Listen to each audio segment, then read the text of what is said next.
മക്കളുടെ എക്സാം ഒക്കെ ആവാറായി. അപ്പോഴാണ് നോക്കുമ്പോഴെന്താണ് നമ്മൾ ഇവിടെ പഠിച്ചു തീർന്നിട്ടില്ല, അവിടെ പഠിച്ചു തീർന്നിട്ടില്ല, കുറേ പഠിക്കാനുണ്ട്.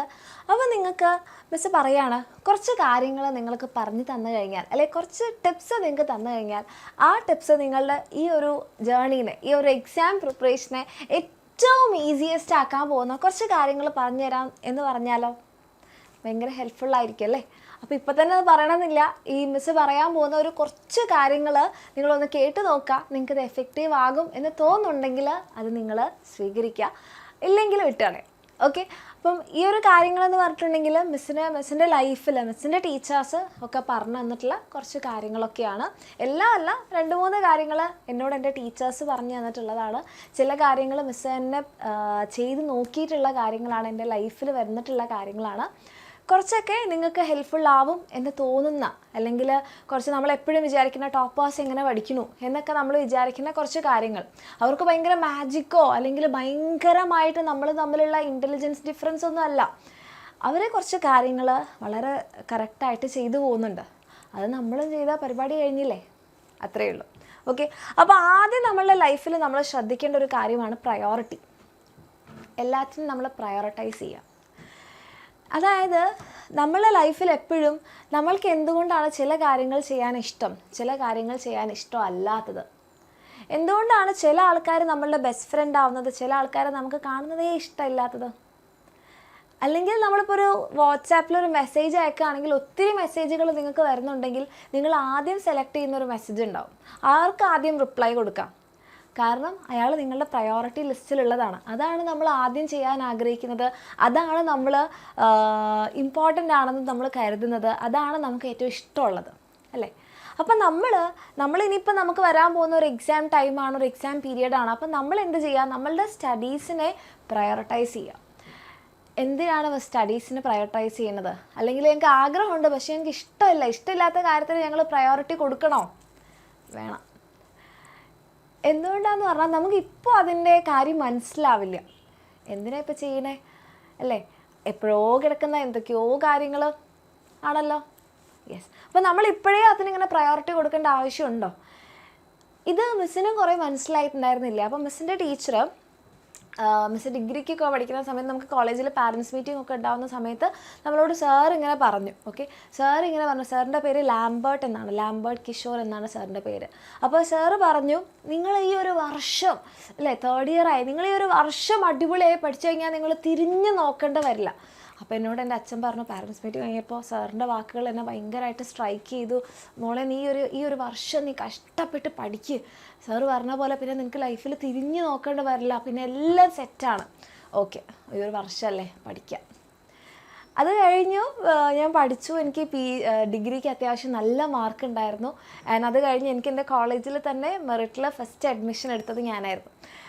എൻ്റെ കോളേജിൽ പഠിച്ചതിൽ ഞാനായിരുന്നു PGക്ക് ഞങ്ങളുടെ സുവോളജിയിൽ ഫസ്റ്റ് അഡ്മിഷൻ എടുത്തത്, ഫസ്റ്റ് കിട്ടിയത്. അപ്പോൾ ഞാനിങ്ങനെ നോക്കിയ സമയത്ത് ഞാൻ നല്ലോണം പഠിച്ചു, എൻ്റെ ഫ്രണ്ട്സൊക്കെ ഉണ്ട്. അപ്പോൾ അതും കഴിഞ്ഞ് അതിൻ്റെ പാരൻസ് മീറ്റിംഗ് ഒക്കെ നടക്കുന്ന സമയത്ത് സാറ് വീണ്ടും പറഞ്ഞു, ഇത് നിങ്ങൾ ചൂസ് ചെയ്ത വഴി എന്ന് പറഞ്ഞിട്ടുണ്ടെങ്കിൽ ഒന്നെങ്കിൽ നിങ്ങൾക്ക് ടീച്ചേഴ്സ് ആവാൻ പറ്റും, ടീച്ചിങ്ങിലേക്ക് വരാം, അല്ലെങ്കിൽ നിങ്ങൾക്ക് റിസർച്ച് ചെയ്ത് പോകാം. എന്തായാലും നിങ്ങൾ ഈ 2 വർഷം അടിപൊളിയായിട്ട് പഠിച്ചു കഴിഞ്ഞാൽ നിങ്ങളുടെ ലൈഫ് മാറാൻ പോവുകയാണ്, നിങ്ങളുടെ ലൈഫിൽ നിങ്ങൾ വിചാരിക്കുന്ന സ്ഥലത്ത് എത്താൻ പോവുകയാണ് എന്നൊക്കെ പറഞ്ഞു.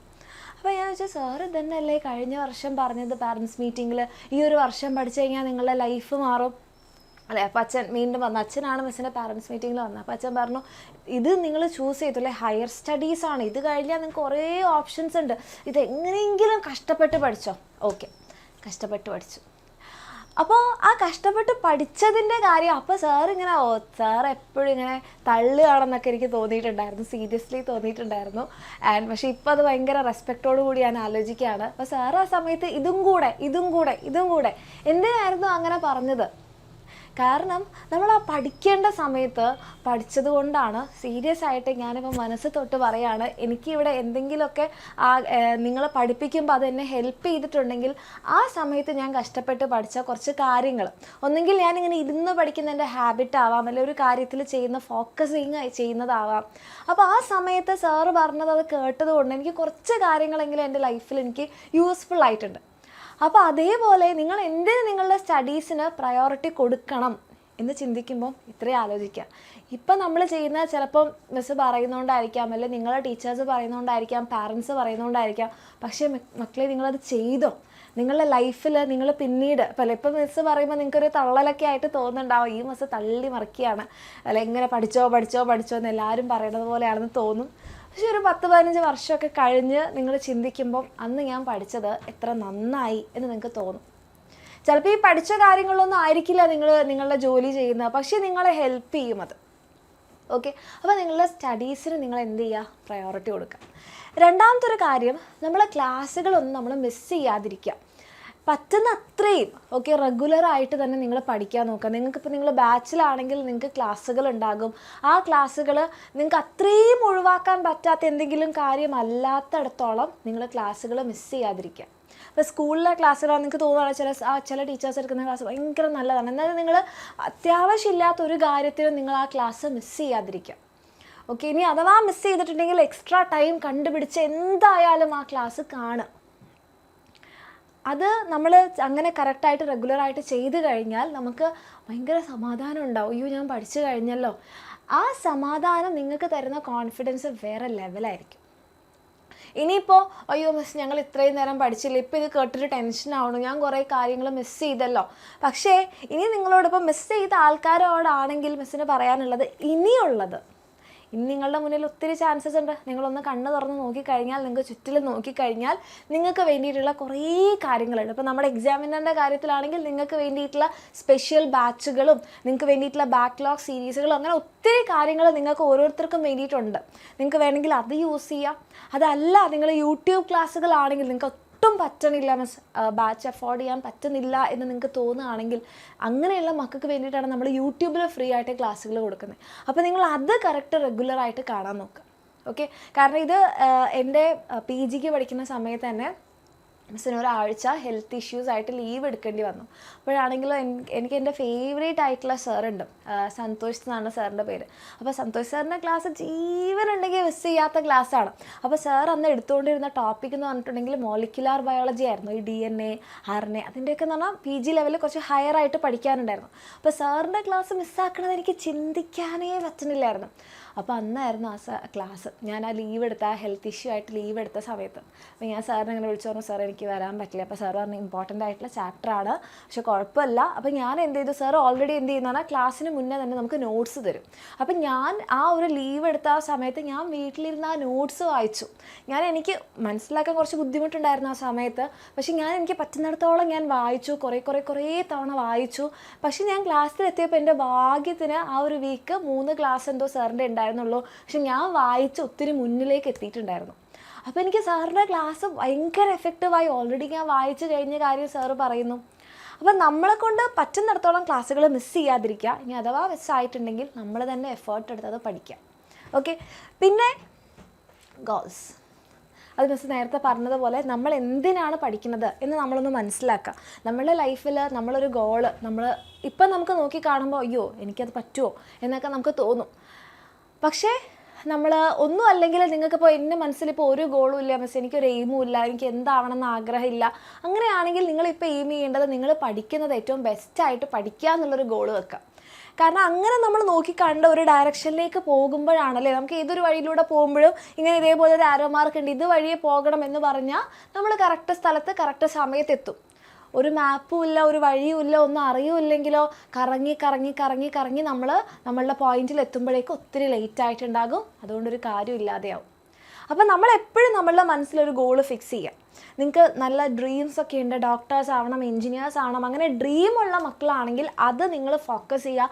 അതിന് വേണ്ടിയിട്ടാണ് ഞാൻ പഠിക്കുന്നതെന്ന് നിങ്ങൾ ഡെയിലി ഓർമ്മിപ്പിച്ചു കൊണ്ടേയിരിക്കുക. ഇനി ഒന്നും പറ്റണില്ല എന്നുണ്ടെങ്കിൽ നിങ്ങൾ എക്സാമിന് ഏറ്റവും ബെസ്റ്റ് മാർക്സ് വാങ്ങിക്കുന്നതെങ്കിൽ നിങ്ങൾ എയിം ചെയ്യുക. ഓക്കെ, അങ്ങനെ ഒരു കാര്യം നിങ്ങളുടെ മനസ്സിൽ ചിന്തിച്ചു കഴിഞ്ഞാൽ ഡൺ. പിന്നെ ഒരു കാരണവശാലും ലാസ്റ്റ് മിനിറ്റിലേക്ക് വെക്കരുത്. ഇപ്പം തന്നെ നിങ്ങൾ പോയി ചിന്തിച്ച് പോകുമ്പോൾ എക്സാമിന് ഇനി 2 മാസം ഉണ്ട്, ക്രിസ്മസ് എക്സാം ആണെങ്കിൽ 2 മാസം ഉണ്ടല്ലോ, അപ്പോഴേക്ക് ഞാൻ പഠിച്ചാൽ മതിയല്ലോ എന്ന് നിങ്ങൾക്ക് തോന്നും മക്കളെ. പക്ഷേ ടെൻഷൻ അടിച്ച് നമ്മളൊരു വഴിക്കാവും. ടെൻഷൻ അടിച്ച് പഠിച്ചു കഴിഞ്ഞാൽ ഒന്നും ഒട്ട് തലയിൽ കയറില്ല. അഥവാ നിങ്ങൾ പഠിച്ചു കഴിഞ്ഞാലും ചിലപ്പോൾ നിങ്ങൾക്ക് അത് എക്സാമിന് ഓർത്തെടുക്കാൻ പറ്റണമെന്നില്ല. കാരണം റിവൈസ് ഒന്നും ചെയ്യാൻ സമയം കിട്ടിയിട്ടുണ്ടാവില്ല. ഒരു കാരണവശാലും ഇനിയുള്ള സമയത്തേക്കെങ്കിലും എൻ്റെ മക്കൾ നല്ലപോലെ പഠിച്ച് ലാസ്റ്റ് മിനിറ്റ് പ്രിപ്പറേഷൻസ് ഒഴിവാക്കുക. ഓക്കെ, ദെൻ നമ്മൾ പഠിക്കുമ്പോൾ എപ്പോഴും കുറച്ചായിട്ട് പഠിക്കാൻ നോക്കാം. നാളെ മുതൽ ഞാൻ പഠിക്കുകയാണ്, ഡേ ഫുൾ ഞാൻ പഠിക്കുകയാണ്, ഉറക്കമൊഴിച്ച് ഞാൻ പഠിക്കുകയാണ്, അങ്ങനെ നമ്മൾ പ്ലാൻ ചെയ്ത് കഴിഞ്ഞാൽ എന്താ പറ്റുക, ഒരൊറ്റ ദിവസം കൊണ്ട് നമ്മൾ ആ പരിപാടി നിർത്തും. അപ്പോൾ എൻ്റെ മക്കൾ പ്ലാൻ ചെയ്യുന്ന സമയത്ത് നമ്മൾ എന്ത് ചെയ്യുക, കുറച്ച് ഈ ഒരു ടോപ്പിക്ക് ഞാൻ കവർ ചെയ്യും, അല്ലെങ്കിൽ ഈ 2 ടോപ്പിക്ക് ഞാൻ പഠിക്കും എന്ന് നിങ്ങൾ പ്ലാൻ ചെയ്യുക. അപ്പോൾ നമുക്കൊന്ന് ഇത് കുറച്ചല്ലേ, ഇത് വേഗം പഠിച്ചെടുക്കാം എന്ന് തോന്നും. ഇന്ന് ഞാനൊരു 2-3 ചാപ്റ്റർ പഠിക്കുന്ന അങ്ങോട്ട് നിങ്ങൾ പ്ലാൻ ചെയ്ത് കഴിഞ്ഞാലോ, അയ്യോ ഒരു ചാപ്റ്റർ കഴിഞ്ഞാൽ തന്നെ നിങ്ങൾക്ക് തോന്നും ഒന്നല്ലേ ഞാൻ കഴിഞ്ഞുള്ളൂ, നെഗറ്റീവാവും. ഇനിയും 2 എണ്ണം കിടക്കുന്നു അല്ലേ. അപ്പം നമ്മൾ നേരെ തിരിഞ്ഞ് നമ്മൾ എന്താണ് കുറച്ച് ടോപ്പിക്സ് പ്ലാൻ ചെയ്യുകയാണ്, നമുക്ക് പറ്റുന്ന ടോപ്പിക്സ് പ്ലാൻ ചെയ്യുകയാണെങ്കിൽ അത് തീർന്നു കഴിഞ്ഞാൽ നമുക്ക് കോൺഫിഡൻസ് ആവും, ഇത് കഴിഞ്ഞല്ലോ, എന്നാൽ 2 ടോപ്പിക് കൂടി പഠിച്ച് കളയാം എന്ന് തോന്നും. അപ്പോൾ അത് തരുന്ന ആ ഒരു മെൻറ്റാലിറ്റി ഡിഫറെൻ്റ് ആയിരിക്കും. ആ പോസിറ്റിവിറ്റി തരുന്നത് വേണോ നെഗറ്റീവ് ആവണോ എന്നുള്ളത് നിങ്ങൾ തീരുമാനിക്കുക. ഓക്കെ, ആൻഡ് കുഞ്ഞു ബ്രേക്സ് എടുക്കുക. അതിൻ്റെ ഇടയിൽ റിവിഷനുള്ള സമയം കൂടെ, ഇപ്പോൾ നിങ്ങളൊരു ആഴ്ച പഠിച്ച കാര്യങ്ങൾ ഒരു വീക്കിൽ നിങ്ങൾ റിവൈസ് ചെയ്യാനുള്ളൊരു ടൈമും കൂടെ കണ്ടുപിടിക്കുക. ഓക്കെ, അങ്ങനെയാണ് എന്നുണ്ടെങ്കിൽ നിങ്ങൾക്ക് കുറച്ചുകൂടി എഫക്റ്റീവായിട്ട്, കുറച്ചുകൂടി സമാധാനപരമായിട്ട് നിങ്ങളുടെ ഈ ഒരു ടൈം പോകും. അപ്പോൾ ഇങ്ങനൊന്ന് എൻ്റെ മക്കൾ ചെയ്ത് നോക്കാം. കുറച്ച് കുഞ്ഞ് ടിപ്സാണ്, കുറച്ച് മിസ്സിൻ്റെ എക്സ്പീരിയൻസ് ആണ്. നിങ്ങൾക്ക് എഫക്റ്റീവ് ആകും എന്ന് മിസ് കരുതുന്നു. യൂസ്ഫുൾ ആയെങ്കിൽ മിസ്സിൻ്റെ കമൻസിന് അറിയിക്കുക. ആൻഡ് ക്ലാസ്സുകൾ നിങ്ങൾക്കറിയാലോ, നമ്മളുടെ ആപ്പിൽ ബാച്ചിലുള്ള മക്കൾക്കാണെങ്കിൽ അങ്ങനെയുണ്ട്, യൂട്യൂബിലാണെങ്കിൽ അങ്ങനെയുണ്ട്. ക്ലാസ്സുകളൊന്നും മിസ് ചെയ്യാതെ കറക്റ്റായിട്ട് കണ്ട് ഇനിയെങ്കിലും ഒരു ടൈം ടേബിളൊക്കെ വെച്ച് പഠിക്കാൻ തുടങ്ങും. ഓക്കെ.